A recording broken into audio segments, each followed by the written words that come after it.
Hi, my name is Alex, and in this episode of Magic Missile Minis, I'm going to be continuing my series of sculpting characters from my Dungeons & Dragons party. In this video, I'm going to be sculpting a Human Cleric.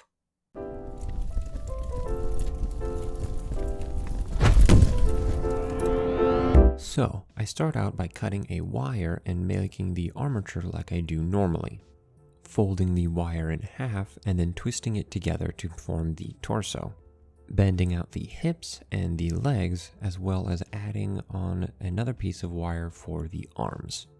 After that, I can start posing the miniature, and what I decided to do was have the character be in a slightly hunched over combat ready stance. And then I can put the armature onto one of the cork bottles that I use for a sculpting handle. I then hit the armature with a file before adding my first layers of green stuff. Once that first layer has set, I start sculpting the clothing that's going to be underneath the armor she's wearing, primarily on the arms of this character. And to sculpt this, I use some reference that I've got pulled up on my computer, which I cannot stress enough how important that is, especially when you're sculpting clothing to get all of the folds correct. So I go ahead and do this for both of the arms as well as the legs. I also add some green stuff around her waist and put some wires in it for the loincloth that I'm going to be sculpting later. While those wires set, however, I'm going to add the large boots that she has, or primarily for now, just the kind of cuffs of the boots. And then add some green stuff to the wires I'd added for the loincloth, sculpting that into shape with one of my rubber sculpting tools. I then start working on the armor plating, and for this I'm using milliput. As you can see, it's not the standard yellow-brown milliput, it's actually the terracotta edition, but the only real difference is the color. But anyway, I take the milliput and I start adding the first layer of armor plates, because the way this character is designed is lots of little plates of armor stacked on top of each other. So I sculpt them all into the general shape of what I'm going to be needing, wait for them to set.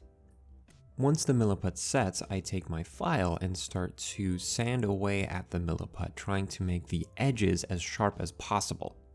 Also using a craft knife for some of the smaller details, simply scraping away at the milliput.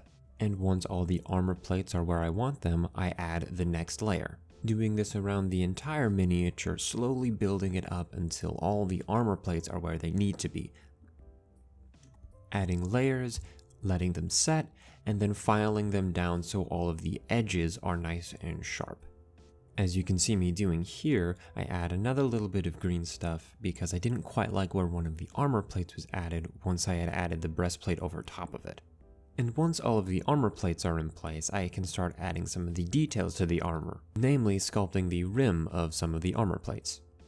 And again, once those have set, I take my craft knife or my file and scrape away at those so that they're the right shape, and once again the corners have to be nice and sharp. I then sculpt another loincloth and a belt for the back of her waist, and start sculpting her weapon. So I take a file down toothpick and add a little ball to the end of it because she has a mace, and then I let that be so that it can set.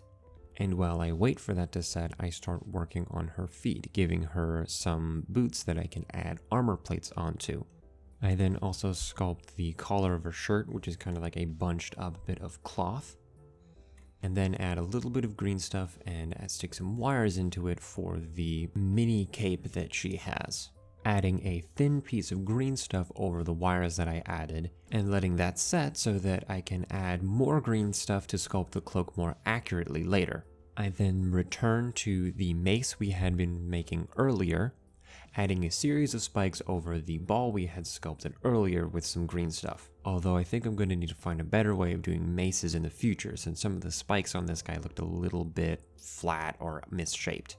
I then add the mace onto the hand that's going to be holding it with a little bit of green stuff and a loop in the wire, as you can see me doing here. After that, I go ahead and sculpt the other hand of the miniature. And the way I normally go about doing this is by adding a large piece of green stuff and then adding the grooves for the individual fingers rather than trying to add every individual finger, save for the pinky in this hand that's going to be pointed in a slightly different direction. I can then move on to sculpt the face for the miniature, or I say sculpt the face, try many times to sculpt the face and restart over and over and over again. I've been trying a slightly different way of sculpting faces that gives me more control over what it looks like, so that every face I make doesn't look like a space marine. And that turned out to be a lot more difficult than I expected, so at some point I might do a video talking about this different way of sculpting faces, but I'm still trying to perfect it, so don't expect that tutorial anytime soon. Once the face is finished, I add a little bit of green stuff to it and add that onto the miniature itself. And once that sets, I can start working on the hair for this character. And as you can see me sculpting here, the character has kind of frizzy ginger hair, so I sculpt the locks of hair into the shapes that they need to be, and then go in later on with a needle to add the texture to the locks of hair, giving her a kind of large ponytail. And with that detail added, the sculpt of the miniature is finished, and here you can kind of see it without the layer of primer. And here you can see it with the black uniform color, which I personally really like seeing, especially when you have the two colors going on, so you don't really know what's what. You kind of get a better sense of what the miniature is going to look like. This miniature was very interesting to paint because normally I would add a base color, but there are so many different colors that this armor is, there really isn't a base color. So instead, I just paint all of the layers that are underneath everything, so like the undershirt and the boots, and then work my way to the foreground, so to speak, of this miniature. Adding a series of grays for the boots to separate between the pants and the boots themselves, and adding a slightly lavender gray for the undershirt. And although unfortunately I didn't film it, I also add a pinkish for her gloves. After that, I can start adding the many different shades of purple and blue onto the armor, starting with the pauldrons. Starting with a fairly basic violet purple for the larger part of the pauldron, and then adding a lighter violet onto the nearest armor plating for the pauldron, going up lighter and lighter colors as I go down. This creates a very nice gradient effect coming down from the pauldron onto each armor plate. I then go around the entire miniature I then go around the rest of the miniature adding these same three colors that I've added onto other parts of the miniature, rather than mixing up a new shade of purple for every single armor plate. I just reuse the same 3 or 4 that I had mixed together here. And once that's done, I can add a slightly more bluish purple onto her breastplate. I then add a blue for her loincloth, as well as a slightly darker gray for her mini cape. Although it's a little bit tricky to see because of how poorly I filmed this, I also add a turquoise design onto the loincloth, and a slightly darker gray border around her mini cape. I also go ahead and add the flesh tone for her face, going over it with several layers of this because, of course, painting a light color on a black base, you need to make sure that you can actually see the color, not a grayed out version of the color. I then also give her a ginger brown hair color. I also make sure to paint some flowers in her hair because this character always is wearing a flower crown. With that finished, I move on to add some highlights onto the armor, adding a little bit of white to the armor color that I had mixed before, and watering it down just a little bit so that I can then blend it out with a dry brush, going over the same spot several times to create a smooth gradient and a brighter highlight. Going around to do this on all of the armor plates. And, of course, being sure to do this on the mini cape as well, starting with the brightest highlights that I just do on all of the large planes within the cape that we sculpted that are facing the light source, which is to the character's left and front a little bit, and then adding some shadows to the face, taking the same flesh tone that we had added before, but mixing in a little bit of brown rather than a black to make this shadow color. Then, of course, comes the arduous task of having to paint in the white of the eyes, as well as adding the details like the eyebrows.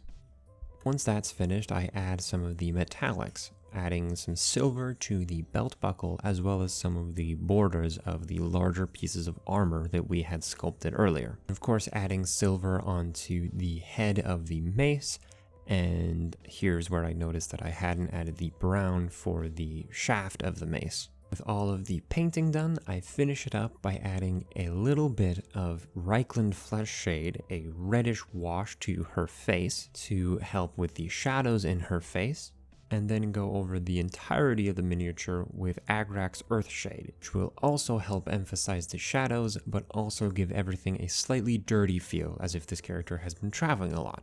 And after I've finished the base, the miniature is finished. This was a very interesting project to work on. It was really fun to experiment with the milliput a little bit more. In the first video I had done experimenting with milliput, I had done some smaller details as far as armor goes, but being able to do a full suit of armor was really interesting and kind of fun. Also, painting with a more varied color palette was interesting as well. Normally, a lot of the miniatures I paint have one or two base colors and then a couple highlight colors, but having every piece of armor be a different shade of purple or blue was an interesting hurdle to get across as far as how I approach painting a miniature. Anyways, if you enjoyed that video, don't forget to like, subscribe, and hit the notification bell to get notified whenever I release a new video. Also, if you want to support the channel, you can go check out my Patreon that'll be linked below. If you have any questions or ideas for future videos, leave them in the comments below as well. But nonetheless, thank you so much for watching this video, and I'll see you guys in the next one.